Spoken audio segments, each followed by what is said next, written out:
Well, what I find so interesting, definitely working with individuals like yourself, and then it's not this one very institutional approach, regardless of what's happening macro. You're looking at the data and the macro and the micro economies, and you're navigating each client's portfolio accordingly. So I'm curious now with 2024 kind of looping into it, 2023 ending, and obviously looking at the next future here, the next 4 or 5 years.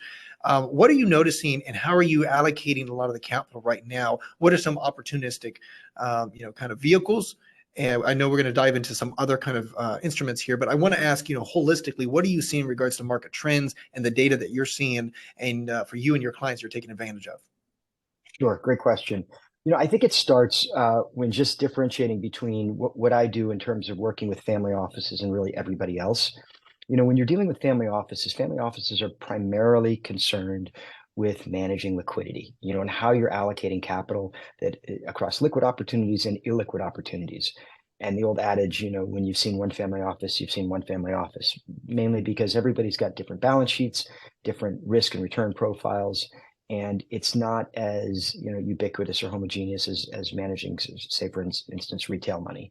Many of our clients come in with big piles of illiquid stuff on their balance sheet, and so we need to navigate around that. That with the first caveat is that as a family office advisor, we're really focused on managing liquidity. Not to say that we do not invest in illiquid opportunities; we do all day long, but we're very mindful of how we approach that and where we do that and the sizing we do that in.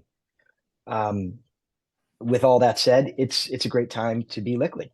The world has changed, as we all know, over the last 18 to 24 months. And, for the last decade plus, cash was trash. And there was a big opportunity cost to holding cash. Today, you're getting, call it 5-ish% on the short end of the curve, and you're getting, north of 4 on the 10-year. Munis, municipal bonds finally are yielding something pretty attractive. So because of that, the increase in that risk-free rate, everything has to be looked at through that lens. And historically, pre 18 months ago, you would do a real estate deal if you could build to a 5 cap, and you would hopefully sell it at a 4 or something like that, and you'd put debt on it 3 or 4%. Today, not so much, and so as a result, in the real estate world, a lot of projects have come offline. Projects that were underwritten post the rise in rates. Obviously, folks know about the supply chain issues and the cost increases that we've seen in labor and in materials after COVID. A lot of things just don't make sense. In fact, most development, I would say today, most development doesn't make sense in the real estate world.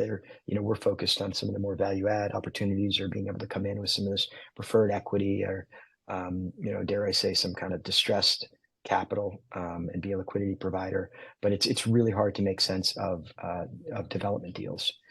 You can get 8 or 9% on high yield bonds today, right? And sure, you're taking some credit risk with that, but it's you can buy that daily liquid. You can press sell if you decide you don't want to own it at the end of the day.